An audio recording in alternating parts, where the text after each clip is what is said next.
zanin ares konsana tur kong West Phaileng kong helai ahian lo kurui me a helam hi ma mitani ma mitateng ka chuka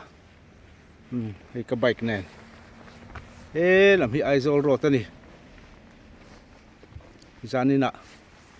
ares zai West Phaileng Dinthar kawnah live kan tum don ani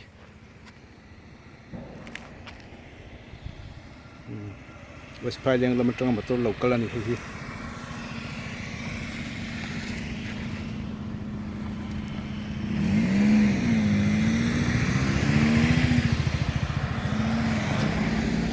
tan zelang West Phaileng lampanin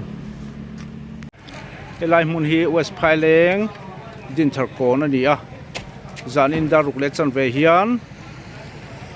weme concert Dinthar branch weme we hota Lalrosang le Angela zai dona helai mun tang hin live pack chhuah kan tum don ani ei Dinthar kawn khu mi pui omna tu lai ni a Dinthar kawn hi kawn poi mo tak mai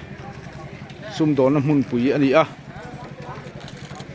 West Phaileng kanan tilang ve sim khi lam te khi police station lamani a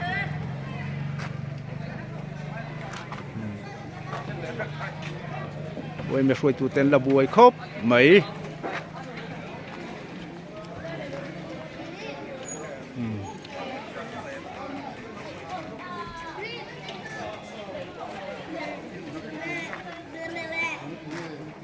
kan live na tur mun hi mi in chungzol kan dila stage rat lo si chiang dewa live the na tur mun kan han thlang ani